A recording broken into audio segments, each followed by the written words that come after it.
everybody, to Let's Talk About Web3, episode 15. I'm rocking it here with my two co-hosts, Easy and Ohnahji B. How we doing, guys? Yes, sir. Things are good. How you guys Stoked to doing? be back. Absolutely. Yeah. I love it. It's episode 15. You guys know what we start out with. We always start out with a little bit of gratitude. Why are we here today? Why are we grateful? I'm gonna shoot it over to Easy first. How you doing, Easy, today? What are you grateful for? Doing good. I'm just super grateful that we're here together because it's been only a couple weeks of having a little time off, but it feels like it's just been forever. I mean, Web3 blockchain crypto moves at breakneck speeds. So it feels like a month went by when it was just in regular time, just a couple weeks. So yeah, I'm super grateful to be back with y'all. Missed these connections and stoked that I guess we're going on live on Retake too, which is super cool. Looks like we are live there, so I think we are ready to rock. Just a couple weeks. So yeah, I'm super grateful to be back with y'all. Missed these connections and stoked that I guess we're going on live.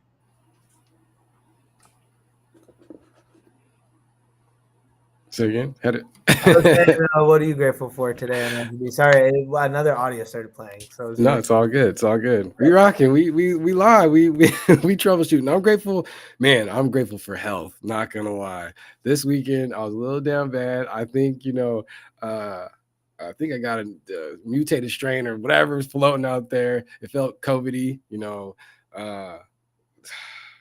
the smells was gone, taste was gone. Like I was super achy. It was a rough weekend, but I'm grateful for health. I'm getting back into it. Shout out to the community. Shout out to streaming. I was able to push through it and take my mind off it and not suffer by myself. So I'm super grateful for health. Never take that for granted, family. When it's time to rest, it's time to rest. And yeah, for sure. I was reminded of that this weekend. What about you, Z? Glad you're doing better. Thank you. I like that. I'm grateful to be like a little bit more into the regular routine of things personally. This is the first week that I don't have softball at 6 p.m. That are at the same time as my two events that are during the week. So that's pretty exciting. I'm very grateful. We had an awesome year. We ended up winning in a league that started with 3 teams and ended with 2. So it was a blast, just like hanging out with them, doing a little bit of slow pitch softball. I'm grateful no one got too hurt. In like the last game, I sprained my hamstring a little bit. So like that was like another like, okay, first off, a few times that I wasn't stretching. So like that gives you another like grateful to like have the opportunity to be able to stretch and then like not have broken anything too bad. And then like everyone kind of got through the season unharmed. So grateful, like you said, for health and then to be back here with you guys in a regular routine. Let's get started. Episode 15. There's so much that's happened in the last 3 weeks. I mean, there's always going to be. I think like ETH in general, right? Like it's like we're at near all-time highs now, right? Like that wasn't really as true before, I think, right? Like I don't know where it was at when we did this 3 weeks ago. But that's got like me back to this like, okay, so I'll say a lot of things and then either of you guys can pick one of the things to branch off on. So while ETH is really interesting and near all-time highs and getting to that point where everyone's eyes are back on it, everyone, who's complaining about it, less than a year ago is like, okay, like ETH is at everything, get rid of everything else. But I think we're actually now at a point in this ecosystem that having an application like a DApp on Solana, being able to leverage your Ethereum and still use that application is super possible now. Where in the past, people have had to build their DApps on Solana, Ethereum, all these other different places that they want to bring people. But now the UI has gotten better and the wallets have gotten better to the point that it's pretty seamless now. Not 100% perfect, but it's getting there. And it's like there are places and pockets that it is there and it is pretty frictionless.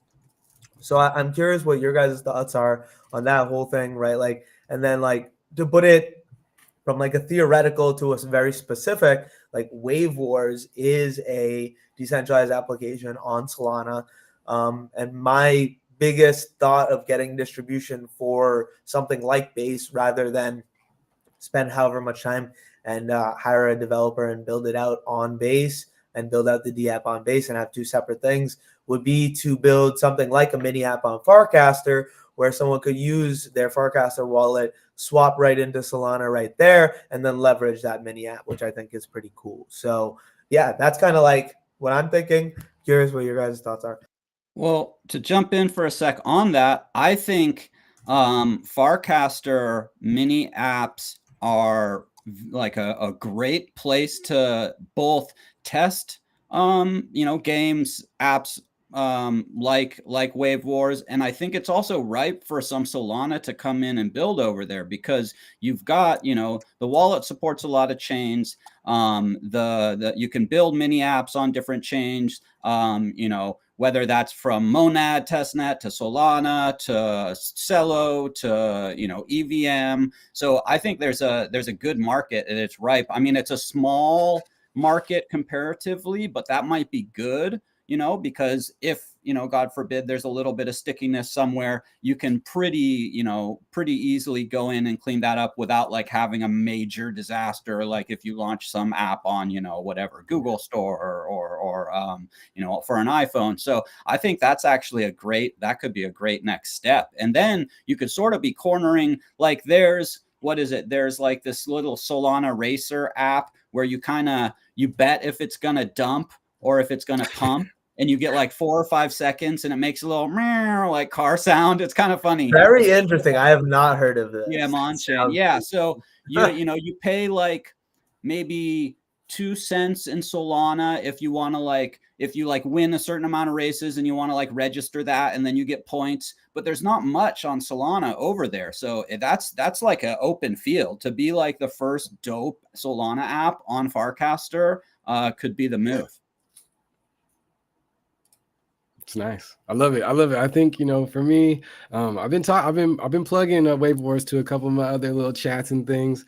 And it's interesting because, a lot of even my musician homies that have been in Web3, they're like, oh, really? I didn't hear anything about this. I'm like, yeah, and they know, Hurricane and Zal and all the fam. But they're like, I didn't know that they were building this. Like, there's so much going on that it's easy to miss even what the homies are building. You know what I'm saying?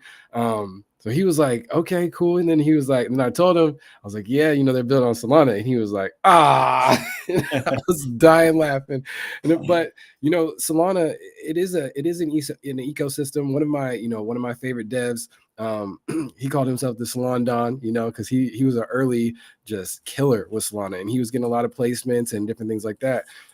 He said it's one of the easiest places to learn, when it comes to development on chain, and it's one of the easiest places to learn the language. I think, is it Rust over there for Solana, or am I mistaken? Yeah, that's one of the languages. Okay. Yeah, that's what people. He was saying that one of the languages is like one of the easiest ones to kind of like grasp in the beginning and translate, into the other chains out there. So, Solana is a great place to build. I think, Solana is not a great place to play. Like a lot of the gambling goes on over there, but behind the scenes, a lot of people are building some really cool tools like the Wave Wars fam. So yeah, I'm excited to see how the future is. Interestingly, as I usually take a peek at markets, at least, once a day, and usually that's before I go for my little walk-in with easy routine. I've seen when pretty much across the board over like the last 5-6 days, when things are down and it's been, we had like 1 or 2 up days and 3 down days. Well, on those down days, Sol was still in the green. It'd be up like 3 or 5%, and Bitcoin, Ethereum, XRP, BNB, whatever, like most was down. And I was just noticing that, and I'm like, interesting. So Sol is sort of bucking the trend when other stuff is drooping a little. And it did, it sort of had a bad rap, and for good reason, because they were like, they're not very decentralized yet. They've had to shut down the chain. There was a lot of meme gambling, and like it was kind of a chaotic time for a while on Solana. Like, I think that as it matures and chains go through these sort of like phases phases of development as, you know, more over for game coins and a few game casinos, it's going to change the dynamic as well. And if they can further out more across the board from just kind of like. Very true. Very true. Yeah, no, I think I was very against like us building on Solana at first, but like, oh, I think we had lost you for a second there, easy at the end. Yeah, I got the little yellow tag. I guess I'm back.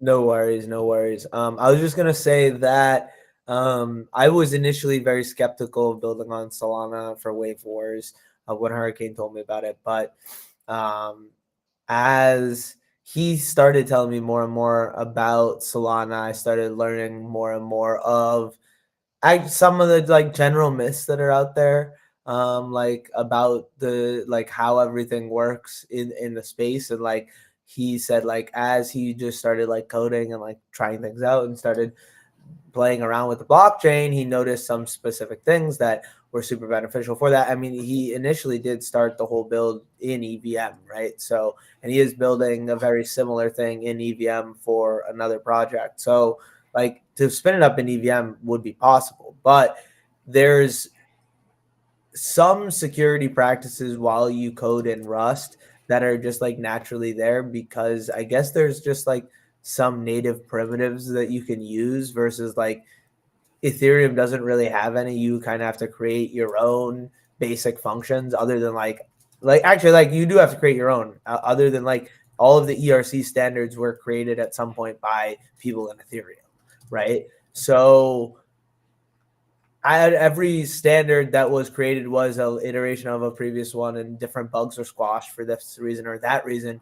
And again, now this is like hearsay from Hurricane. There hasn't been a smart contract hack on the Solana ecosystem because of exploit like the significant amount of hacks that we hear happened to smart contracts that happen on Ethereum. So that was his like second reasoning. Like those kind of are kind of like hand in hand. So those were two like really interesting things to me that I had not really realized before about it. And I was like, okay, like, you know, you're building all of this. Like the way I've built this DAO is that, you know, you're the leader of this. Like if that's what you think, I can only advise so much and rock it out with you. And in that year of him building it, like we've gotten to a point now where I can, without necessarily building all the smart contracts, hopefully leverage the Ethereum ecosystem by doing something here that can natively get people to leverage the Solana ecosystem in our DApp. So it's super interesting. This like cross, like not just like within its own chain, but like super cross chain interoperability starting to happen. We're starting to see more DEXs have cross chain capabilities and it'd be pretty fast. So it's just really cool the world we're kind of coming to. And the one like biggest thing I thought about like Solana that would like make us stand out more than anything is that like you guys were saying, Solana got a lot of bad rep because of the meme coin craze and some of the challenges that come with the zero sum game that comes with that. And usually it's a negative sum game for retail, right? Because you don't have the information that other people do. And because of that, so many of the projects on Solana, if we're going to go like, especially if you're going to give like total percentage, right? Like there's so much volume of all of these tokens that have very minimal, if are still around, have very minimal value to give back to a consumer. Now, if we come in with something like Wave Wars, we are building something that is a little bit more set up for the long term. I think that while a lot of places on ETH are doing that already, you know, if we're doing that on Solana, it also will stand out a little bit more, right? Because in ETH, you have all of your like general like now I'm blanking on the word, of course. Social goods, right? Like like stuff like that, right? Like where there's like built-in things that are like long-term beneficial, right? Like there's not a lot of that on Solana, right? So I think it could be cool to start to build that with the Waveforce culture. Do you think that's sure. the thing with just like just the market size, as far as like, ETH is kind of the biggest when it comes to, the smart contract layer, and then you kind of have, that those niche underneath that we're able to have a social good layer. And I just think that, Solana maybe just is not, grown big enough to have kind of attract that type of niche yet.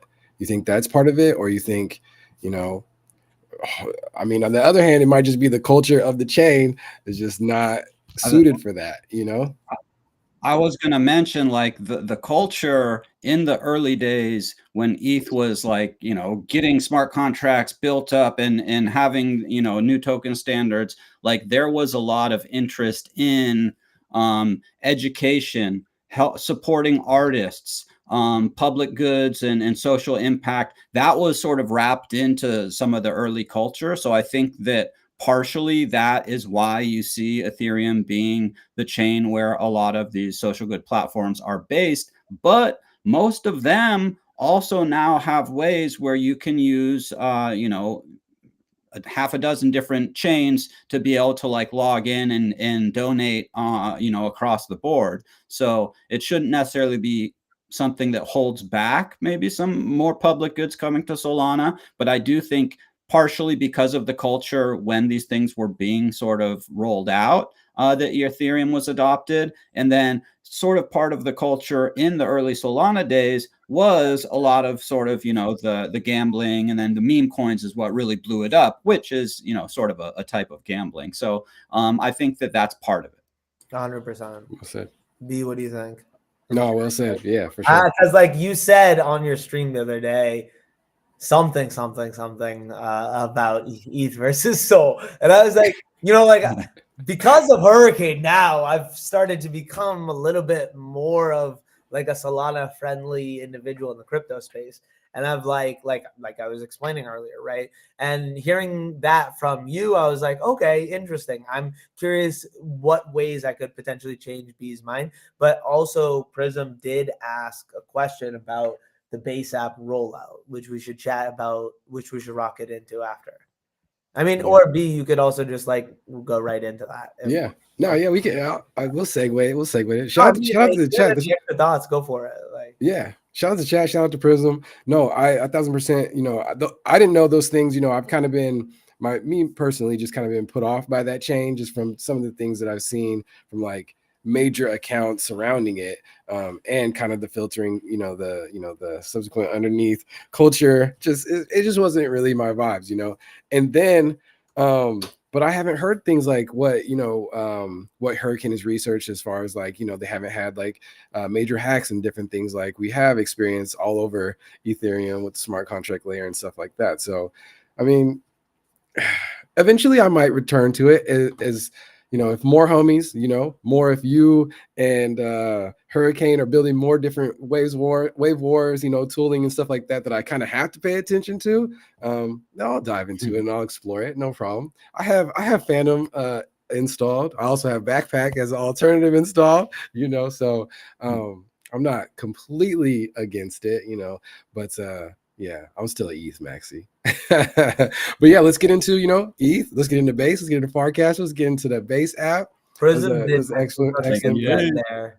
Yeah. The FTX shadow caused some issues, right? Like I heard so much, all this talk by all these crypto. I mean, people used to call them crypto YouTubers, but like it's KOLs now, right? Like that's literally the term, right? And these KOLs are all saying so much about like, oh my goodness, there's going to be this unlock when everyone gets the FTX and everyone's going to sell it. And it was actually like a huge liquidity event because everyone got their like money from FTX, I think, in like fiat. So they were able to buy crypto, which was insane. I'm not 100% sure about that, so don't quote me on that. But I digress. I know FTX had a lot to do with a lot of different things. I actually saw FTX as a normie, but from a different perspective from the GameStop saga, because we were watching FTX blow up like the weeks before it, like kind of like seeing all of it kind of lead, because like for the GameStop crew of individuals and like sleuths, they were all about like following the money. So like a lot of the GameStop like stock that was being shorted like over and over again was actually created in FTX as like crypto 1-to-1 shares, and they were using that as a way to create many more IOUs. So like GameStop is one of the reasons, like every single time GameStop had its like peak or whatever, right?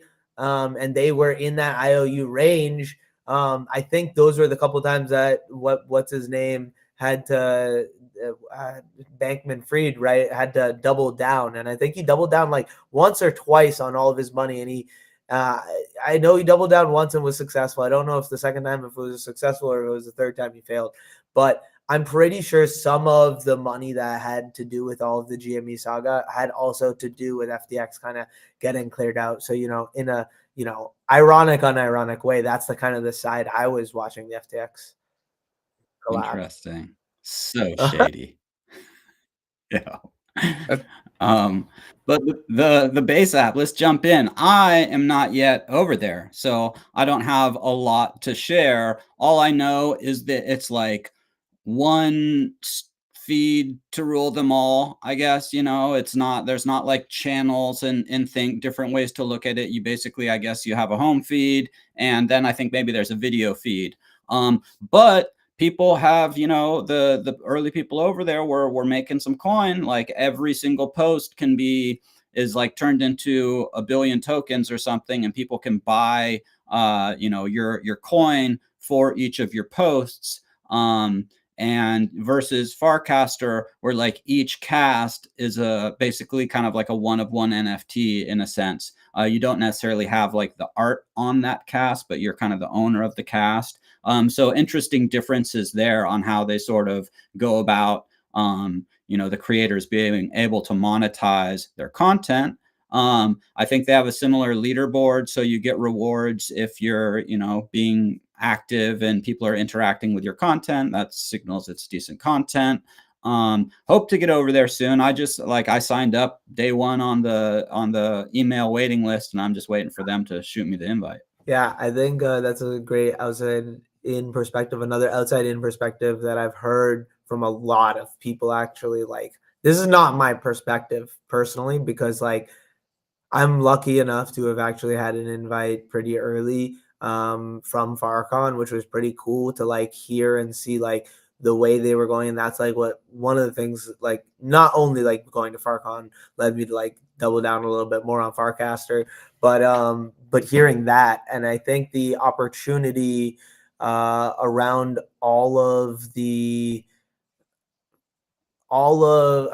shoot, what did I say? I lost my train of thought now. I was looking. You're all good. You're all good.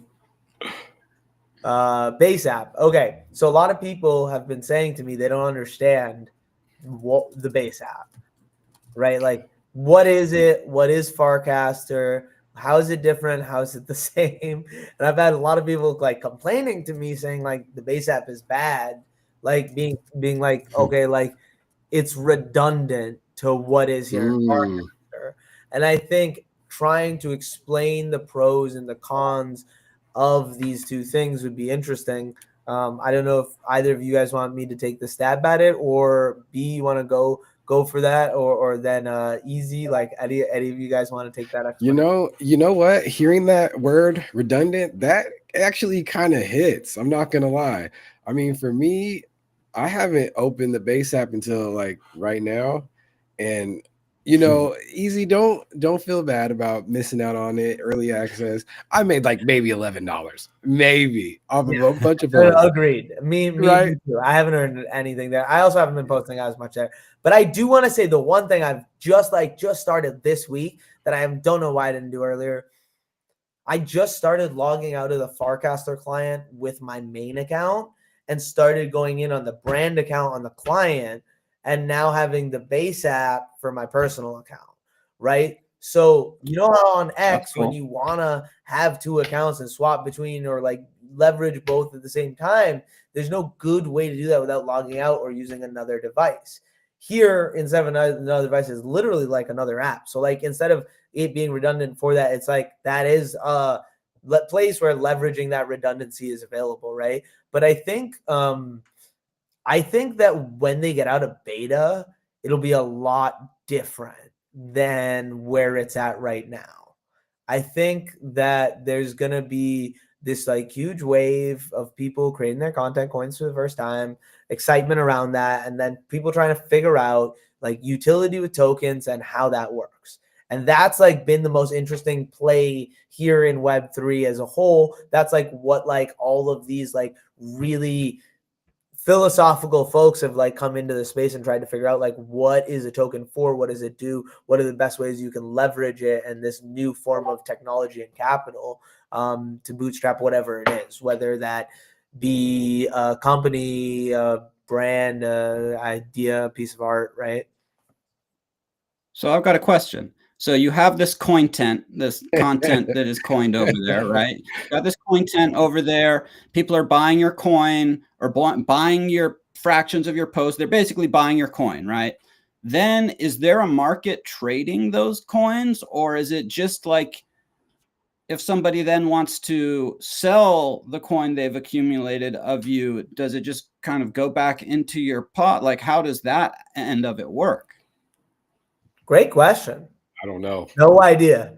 The way I understand it right now is it's terrible for you, right? Like it's not like perfect for you in any way, shape, or form, in the sense that like every single piece of content that you create on the base app, if you don't opt out, like it's an auto opt-in, right?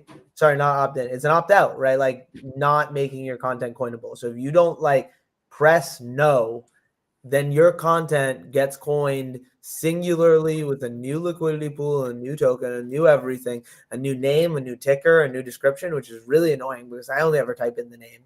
I don't even type in a ticker at this point with it, right? But it's like, what is this, right? That's all the things I didn't like about Zora when they did that's that the thing. They're leveraging this Zora SDK.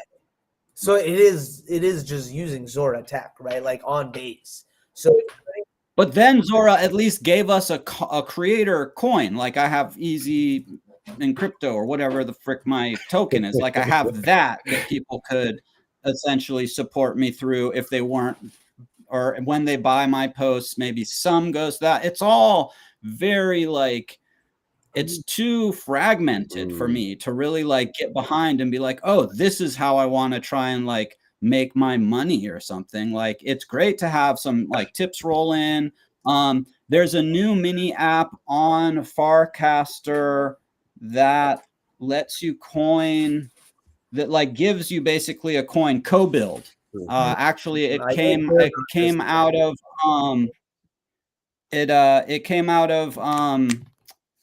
God, what was it was the social goods app. Oh, sorry. Having a brain fart.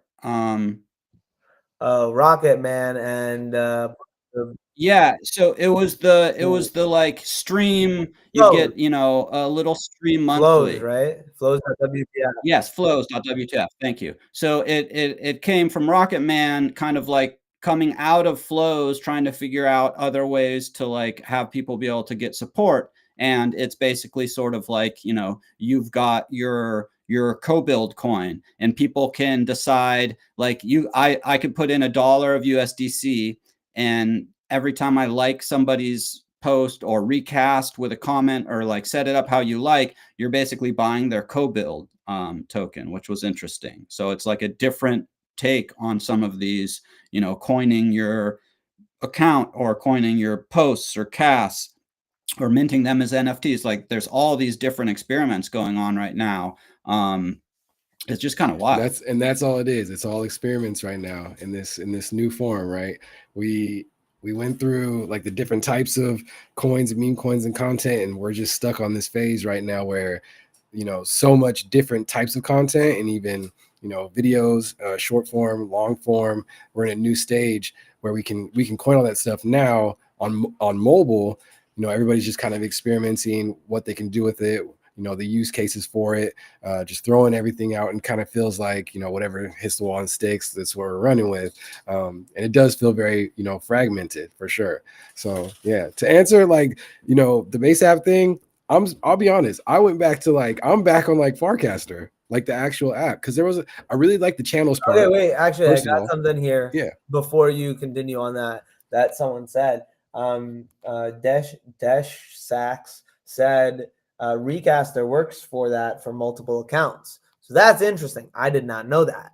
So Ohnahji B and I had a conversation with an AI this week, right?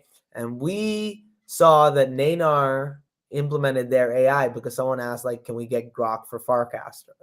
And because Nanar implemented their AI, I asked it, what are other clients that I can use other than Farcaster? Because no one seems to tell me what this is, right?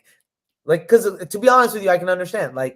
Right now, while this network is so small, it makes sense to leverage the largest client. And that's I think the case with the base app still. But like I said, when it changes and it flips to not beta, and for the first time, potentially Farcaster, Warpcast, Merkle team is not the biggest client out there, the ecosystem and network changes, right? So that's gonna be really interesting. So it's we all know that's coming. It's in beta. I feel like it's on the walls, right? Is writing on the walls is the term maybe. But I think that that side is when that's what putting everything you can down right now, and laying down where you see good things happening on Farcaster, and you think it's as just volume is going to come in, people might go to it, maybe not speculating on something that you think people are going to go to, but something that you use personally. But that's my way of looking at it. Other people don't think like that, but that's kind of where my thoughts go. So I'm going to try out Recaster. So thanks, Dash. Appreciate that. And then there's another one. There's Recaster, and then there's, I forget what it's called. But back a little bit to this token thing and everything being tokenized, and we sort of had the tip-in and the noise and some of these come into play. I did want to touch on what tip-in has been doing by working with other projects. So they just had their season 2 allocation. The first season, tip-in season, was they gave you tip-in to try and grow the ecosystem, basically, to reward other people. If you gave out all your tip-in allocation, you then got more tipping later as a reward. They partnered with Betterment, which has I think it's 3 or 4 weekly sales of a collaborative piece of content. That person that is featured on that day, they might give out some of their tokens. The purchases go towards that person, so they might make 500 or 700 or $1,000 or whatever, which is good for the artists. Get some of their token out there. You basically buy a ticket, which is it could be a podcast episode or a piece of art, and then you get a spin on a wheel. And you can win nothing. You can win double what you spent, 5x. There's a big jackpot. And you'll get different tokens back. Sometimes it's better, sometimes it's something else. But Tippin and Betterment kind of did this collab for the season 2. And I think I had 750,000 Betterment to give out.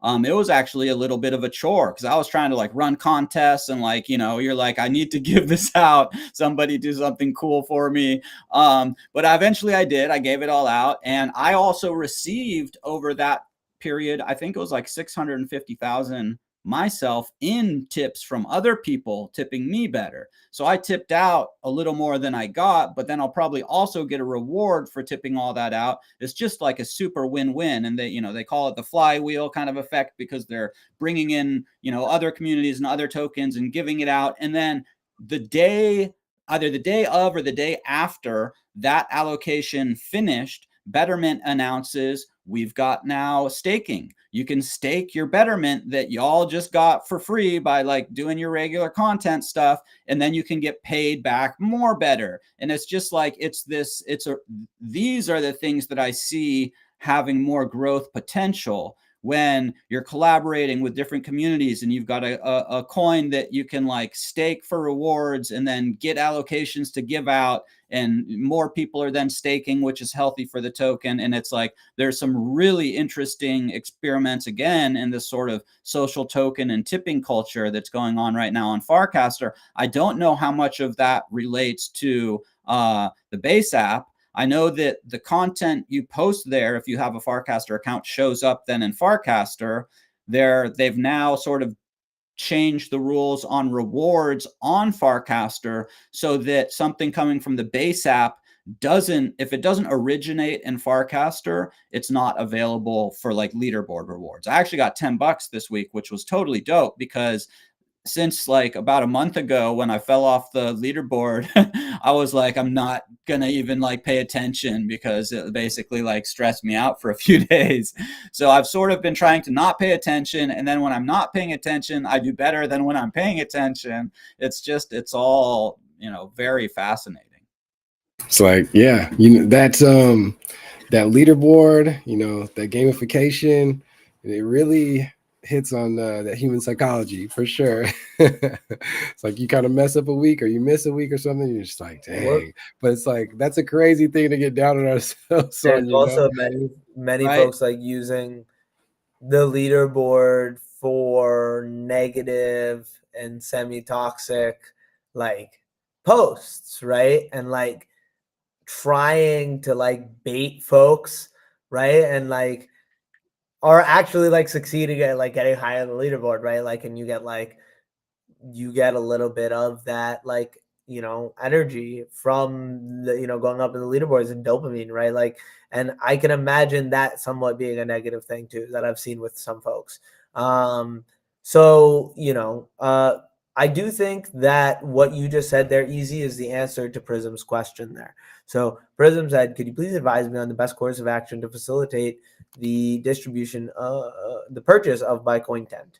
I'm unsure whether I should repost it or post it in all relevant channels. I'm at a loss and need guidance on how to achieve distribution. Like, amazing question. So first off, let's bring it back to last week, or last week being episode 14.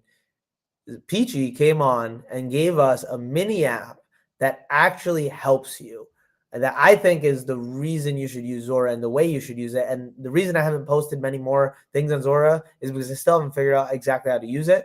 But it's this mini app called Zoro, Zoro or Zorro, right? And it's a mini app on the Farcaster ecosystem that you can use to combine your new coined content and pair it with your creator token. And I think that's a much better way of achieving distribution on a platform than creating many, many, many more tokens. You leveraging your creator token, your main token there. And if you buy any coin post, it's going into that creator token, right? Like, let's say one coin post goes off and somehow that like has a higher market cap than your creator token, right? Like, that can happen right now, I'm pretty sure, right? So Yeah. So like, that's pretty nuts. I mean, like, it probably won't, because people will arbitrage and leverage, and like people will probably sell that to just buy the creator token, right? If that ever happens. So won't. But you know what I mean? Like, it's an interesting idea. So I do think that like not thinking about it, like you said, is the best way about going at it. But like not thinking about like in terms of like how to achieve distribution, but like finding ways like that add utility to like the underlying token itself, and the way that like just by your natural course of posting as it is, you are getting additional things. If you can do that and add it to your general workflow of your day-to-day life, it's much better. And that's like where I see it. So it's like build up ways to make it able to be leveraged into your day-to-day life.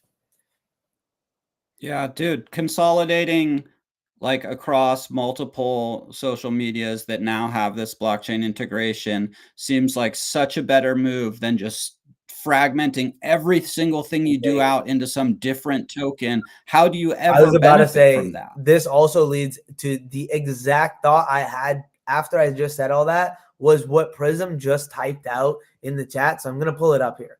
I was thinking this reminds me of Arena, because I'm at a loss of like, I saw like I have a lot I ended up just like putting $100 like two different times into my Zora account because I was like, more recently, because someone asked me, I think it was B, like, okay, so like I said something about like thinking Zora is gonna be successful, but I don't like it.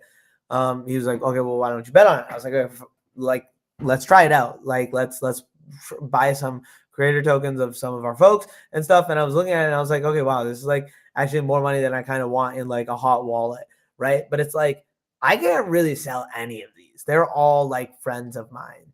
And I think that it's been really cool to see the conversation this time in Zora be a little bit different. But I'll shoot it over to B to say his last words, and then I know he's got to get out of here, and we'll be wrapping it up soon. So yeah. Yeah. All right, family. Yeah, I got to do it moving. Amazing conversation as always. My goodness. Like, I'm glad to be back with the boys. I'm glad to be back. Let's talk about Web3. Shout out to all the people in the audience everywhere. We're streaming everywhere. Multi-streaming, baby. So yeah. Keep the conversation going. Keep cooking. Chat. Put all the comments in there. Like, you guys have any questions or anything? No question's a bad question. We're all learning in this new emerging tech space. So yeah, let's all grow and collaborate together for sure. 100%. Yeah. Thanks, B. Have a great rest of the week. Appreciate you for popping in. Sharon, it's been also like really cool to talk with you guys because a lot's happened. And like, I feel like news after 3 weeks is pretty cool. But I was thinking, and man, we talked about this, and now B, I guess you can pop on, but you need to be able to see it. And I don't want you to like look at the screen while you're driving. But we were talking just before this call about like, okay, like I want to show you this platform, Flix.fun. I was talking to B, right? And I was saying that, and I was going to present it. But I guess I can still, and B can look back at it later. Let me pull his thing off and share my screen here, and just share a little bit about Flix.fun, which is previously known as OmniFlix Studio. So I think some of the branding's still there here. But this is the dashboard of Flix.fun, or OmniFlix Studio, I guess. And what you can do now, and what we've been leveraging with the WaveWars team, is you can actually create a 24/7 stream of your content on different platforms. So we have a WaveWars. Let me make sure I mute this. We have a WaveWars 24/7 stream going right now. If this would load. I think it's lagging a little bit because we got so much bandwidth going on this Wi-Fi. Yeah. But essentially, the thing you can do here is you can actually go and you can lease out a media node of different sizes depending on what you need for your streaming endeavors, whether you want to broadcast 24/7 or whether you just want to leverage this to simulcast to multiple destinations at once and just do it during your hour, right? Like, you have the ability to pay in crypto with the specific size you need. So we're using this specific node right now. And with this node, if I press manage, I think we can see some of the, it's sharing the whole screen, right? Like, you can see the new tab. Okay. Yeah. So you can check out a little bit more. Oh, shoot. I don't know if I was supposed to necessarily share that. I guess it's not connected in, so maybe not. I digress. Somewhere on here, on the OmniFlix market, you can buy nodes and you can actually stream to multiple destinations. So we have it streaming to OmniFlix TV, our Twitch, our X, and our YouTube, and soon to add our Pump.fun stream, which is coming out this Saturday. The stream is going to be coming out this Sunday, but the token will be this Saturday in our space at 11. We're really excited for that, to be streaming on Pump.fun. And I actually think, secret sauce here for anyone who's still here, we're going to be streaming on Retake very soon as well. So definitely check out the WaveWars account. We've been posting a little bit more, getting more active. And with this, we're going to be able to leverage 24/7 streaming. And it's really cool. I would love to share more, but it seems that I can't. It's awesome. We're super excited to work more with Flix.fun. And it's been really cool to see some of the clips. Just like when I'm bored, like I'll just go to the YouTube or go to the Twitch and just check it out, say a couple words. And I think it'll be very cool in the future when we do have different shows in different places to leverage. And very soon, I believe we're going to have a Zao TV. In addition, that's going to be more of the community events, and Wave Wars TV, which is going to be very specifically the Wave Wars brand. So we're excited, and Flickstop Fun's really cool. You guys should all check it out. And so if you buy like one of the servers or whatever, you could then lease that out or rent that out. Yeah, so you don't buy the servers; you lease them for a certain amount of time. Right. Oh, So okay, it's okay. not, yeah, you're not buying digital servers. You're leasing them for the amount of time that you're going to use them, essentially. So Right. you're paying for the ability to use the media node, but you keep all of your content, right? So you are able to put all of your content in one central place, and you own it, and it's actually all being uploaded to our Weave when you do upload it and send it to OmniFlix as well. So there is one place on the databases that you can kind of come back to and point from and grab it. That is cool. Yeah, I actually was for maybe 2 weeks max, we've been talking about trying to take maybe Easy's Corner, which we do over on the Token Smart Discord. Which Discord, it's just we haven't had a lot going on there lately, so usually there's not a big crowd. But we often will put that off to YouTube and onto X. And I was thinking a great place to put that as kind of one of the hangouts would be to put that to retake. So I'm thinking maybe of starting to take the Monday Easy's Corner and put that over on retake, where people can easily find it, hang out, have that open on a device, be able to chat with people, take questions and stuff like that. So I think gonna try and implement that in the next couple of weeks. I think here too. Do it up. I think they recently had an update where after 30 days you get 10% of your creator coin, which unfortunately wasn't there when I clanked my coin. So I don't think it was a available option. But I actually just recently watched a little bit of the Clanker interview on the GM Farcaster podcast, and it's just like opened my mind a lot more to like what Clanker truly is for the base ecosystem and how base has taken over total volume of coins from Solana, right? And that's really interesting to me. And like, of course, creator coins and content coins, like it's going to be exponential there.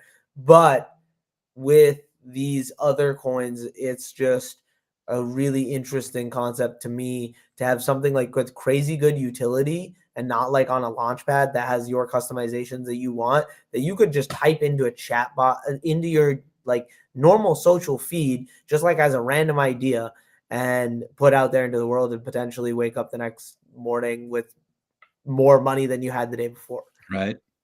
Not potentially, probably. Right. Yeah. No, it's really cool. I've only clanked a few tokens, but it's always been just kind of, something for fun. Well, the first one I did, I was thinking, I'll make this impact clanker token that could be used for impact concerts. And I don't know if that's the best platform to create it on, but I've made a couple, and they were all, all the other ones were just silly playing around, and, pull out every once in a while, like a few bucks here and there, because just there was a little bit of action. So it's definitely fun for experimenting. And I think there's also, like you mentioned, like a lot of possible utility behind it too. So kind of a whole world just in Clanker. Yeah, I've actually not tapped into this yet, but I've heard a lot about Empire. We need to check out Empire, because that is supposedly like an add-on, like an extension to Clankers, where you can do more with your Clanker. So I don't know too much about it, so I don't want to speak yes one way or another, but maybe I can get the founder of it or one of the co-founders to come up one of the times and share a little bit more, because that is a really cool platform that I need to just play around with more. But I'm also waiting a little bit for the Wave Wars one, maybe to actually like dive into it, and then like whatever I figured out with Wave Wars, I'll apply to my own stream.